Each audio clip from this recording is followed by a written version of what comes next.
Olá a todas as pessoas, sejam bem-vindos a mais um vídeo de filosofia. Para hoje eu decidi falar acerca da aplicabilidade desta obra, O Sujeito Intelectual Ideal. Portanto, não é uma obra só para intelectuais, digamos assim.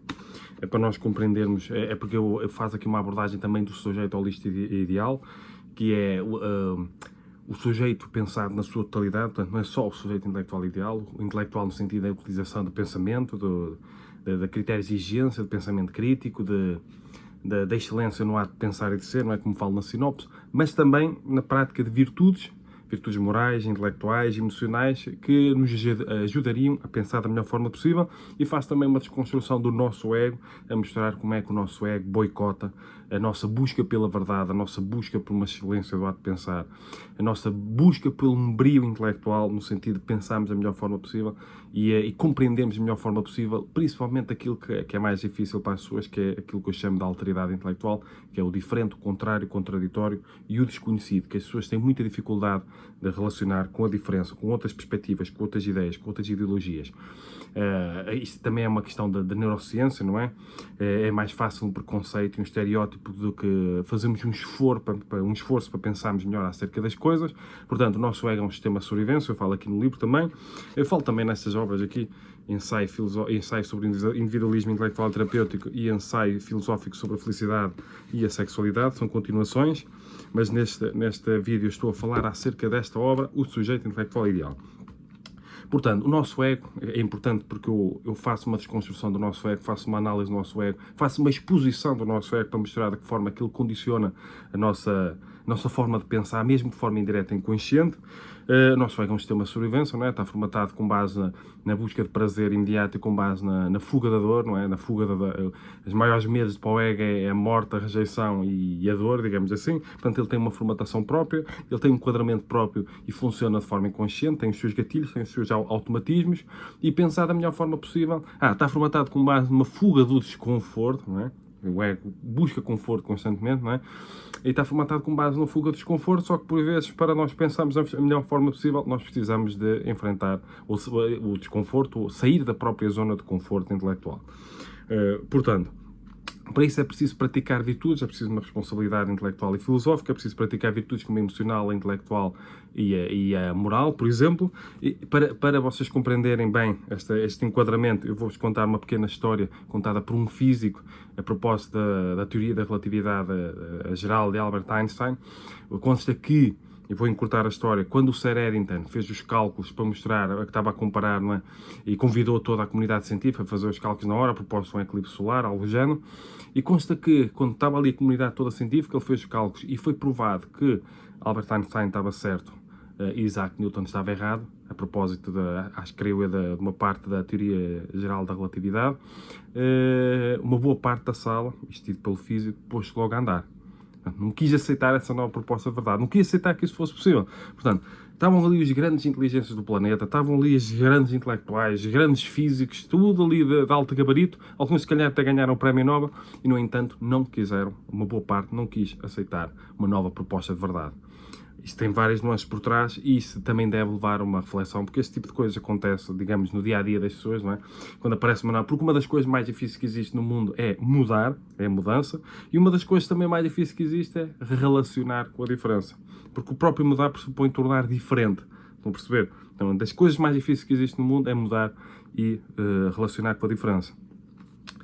E o nosso ego protege-nos, não é? O nosso ego está sempre com medo, está sempre com medo da mudança, está sempre com medo da diferença, está sempre com medo do desconforto, e ao fazer isso aí, e funcionando de forma inconsciente, a pessoa pode ser muito inteligente, mas ter muita interferência do ego na própria vida, de forma inconsciente, pode gerar apegos intelectuais, como eu falo aqui no livro. Esses apegos intelectuais podem gerar um bloqueio intelectual, e esse bloqueio intelectual pode gerar um conservadorismo intelectual inconsciente, que pode fazer com que, em vez das portas da consciência, digamos assim, estejam assim abertas, não é? Com a abertura consciencial, com a mente aberta, como a pessoa costuma falar, fecha as portas da consciência e não deixa nada de novo entrar. Portanto, a pessoa pode ser extremamente inteligente, extremamente intelectual, mas por causa dos apegos e bloqueios e de um conservadorismo intelectual inconsciente, fechar as portas da consciência, deixar de ter disponibilidade para aprender coisas novas, deixar de ter curiosidade para coisas novas que possam provocar desconforto e criar defesas defesas do próprio ego, em relação a outras teorias, ideias, ideologias, outras propostas de verdade que possam aparecer e que possam provocar desconforto intelectual. Portanto, aquilo que nos dificulta relacionar com o desconforto intelectual dificulta-nos na aproximação daquilo que eu chamo aqui o sujeito intelectual ideal. O sujeito intelectual ideal é basicamente uma espécie de modelo a ser seguido, tal como eu costumo usar aquela frase, que as pessoas pensam, por exemplo, o que é que Jesus Cristo faria, não é? As pessoas no enquadramento mais judaico-cristão, o que é que Jesus Cristo faria naquela situação? A pensar da melhor forma possível de agir em termos ético-morais. Nesse enquadramento é o que é que o sujeito intelectual faria, que virtudes que ele tem, que são inerentes ao sujeito intelectual ideal, que eu coloquei aqui algumas, a humildade, a coragem, a flexibilidade intelectual, a abertura consciencial, a necessidade de dar o benefício da dúvida, o sacro benefício da dúvida a outras propostas de verdade, não é? Colocá-las num relativo pé de igualdade para aprender, para poder estudá-las e não rejeitá-las automaticamente, compreender como é que funciona o nosso ego. Tem outras virtudes que eu coloco aqui, mas depois convém ler o livro, que o vídeo não vai ser muito grande. Portanto, que virtudes é que uma pessoa deve cultivar para nos aproximarmos o máximo possível desse sujeito intelectual ideal? Eu aqui fui beber também um bocadinho, há uma inspiração kantiana no sentido de que eu coloco aqui virtudes com potencial universalizável, que é, se eu for, por exemplo, o imperativo categórico de Kant, o enquadramento é age de tal forma que a tua ação se possa tornar universal. Uma pessoa imagina se a nossa ação, ou se algum ato seria universal. Se não pudesse ser universal, nós não devemos praticar. Por exemplo, acerca do devo mentir, por exemplo, se eu mentisse, se toda a gente mentisse, seria sustentável? Não, então eu não devo mentir. Claro que isto aqui tem várias nuances e uma pessoa não pode ser rígida demais, mas é importante compreender que seria sustentável toda a gente ser humilde, seria sustentável toda a gente ter coragem intelectual, mas não seria sustentável, digamos assim, toda a gente ser uma covarde intelectual ou toda a gente ter uma profunda arrogância intelectual. Isso não seria sustentável. Mas seria universalizável a humildade e a coragem. Mas seria universalizável a flexibilidade intelectual. Mas seria universalizável, entre aspas, a abertura consciencial. Portanto, eu coloco aqui uma data de virtudes nesta obra, o sujeito intelectual ideal, que com potencial universalizável. Como eu coloquei as mais básicas, basilares, que é a humildade e a coragem. Há coisas fundamentais também, é uma trilogia fundamental também para as virtudes deste sujeito intelectual ideal. A ideia é nós aproximarmos dele. Não é imaginar o sujeito intelectual ideal como se fosse um sujeito omnisciente, não, porque isto aqui é para ser aplicado às pessoas no dia-a-dia. A ideia é nós potenciarmos ou melhorarmos da melhor forma possível a nossa relação com a própria ignorância, com os conhecimentos de sentido geral, até com as próprias crenças, com as crenças de sentido geral, com a diferença, com a alteridade intelectual, com a alteridade filosófica, com as diferentes ideias, teorias, ideologias, com o diferente, com o contrário, com o contraditório, com o desconhecido. A ideia é nós melhorarmos da melhor forma possível a nossa relação com os conhecimentos, ou com o conhecimento, ou com a verdade, com as propostas de verdade que possam aparecer. Essas virtudes que eu falei há bocado, uma trilogia, que são fundamentais também para o sujeito intelectual ideal e que uma pessoa pode pensar enquanto potencial universalizável, são a autoconsciência, é fundamental, a autoestima, porque uma pessoa que não tem autoestima não terá independência emocional. Ao não ter independência emocional, pode perder muito a independência intelectual. A independência intelectual, como a autonomia intelectual, por exemplo, são fundamentais. A autoestima por si só também são fundamentais para o sujeito intelectual ideal. Até porque uma pessoa que não tem autoestima facilmente fica escrava do medo da rejeição. Medo da rejeição dos outros, porque não gosta de si. Tem medo de pensar diferente, pode ter medo de pensar diferente por ter medo de ser rejeitado, por ser diferente, ser rejeitado pelas outras pessoas, por não ser amado, não ser aceito, não ser reconhecido. E autocentragem terapêutica. Uma pessoa precisa desenvolver autocentragem, que a meditação ou a filosofia oriental pode ajudar. Uma pessoa ter autocentragem, em termos conscienciais, numa abordagem terapêutica, e isso favorecer, possibilitar também a compreensão e a autoconsciência. Nós estamos mais atentos àquilo que poderemos também fazer de forma inconsciente. Porque os nossos bloqueios, apegos e conservadorismo intelectual inconscientes podem ser contrariados se uma pessoa tiver mais autoconsciência, mais autocentragem. Prudência intelectual também é importante. Reduzir um bocado numa linguagem mais chinesa, a energia yang, acalmar um bocado para pensar da melhor forma possível. Portanto, há uma data de virtudes que eu desenvolvo aqui. É preciso ter autoconsciência, autocentragem, é preciso estar atento à forma como acontecem os meus pensamentos, não é? Para eu poder perceber se estou a pensar bem, se não estou a pensar bem, se estou a pensar da melhor forma possível, se eu me aproximar o máximo possível sujeito intelectual ideal, não é? Que é aquele modelo a ser seguido, que virtudes. Quando aparece assim um desafio na vida, eu devo pensar, ou eu posso parar um bocadinho e pensar, como é que agiria o sujeito intelectual ideal? Que virtudes é que ele cultivaria? Se aparece agora, por exemplo, uma nova proposta de verdade, como aquela história que eu contei, não é? Que uma boa parte dos cientistas pôs logo a andar por não querer aceitar uma nova proposta de verdade, por mil e uma razões, por ele ser alemão, por ele ser judeu, porque havia uma idolatria do Isaac Newton e ele veio retirar esse poder, esse peso de Isaac Newton, apesar de ser um dos grandes cientistas da humanidade. Muito apego a teorias, ideias, ideologias. Ele propôs uma mudança de paradigma, não é? Portanto, nós temos que pensar acerca disso, o que é que pode estar por trás. Em relação a esse sujeito intelectual ideal, quando aparece uma nova proposta de verdade, o que é que eu devo fazer? Eu devo imaginar o que é que faria o sujeito intelectual ideal. Como é que ele reagiria? Como é que ele reagiria a uma nova proposta de verdade? Fugiria? Iria denegrir aquela proposta de verdade com defesas do próprio ego?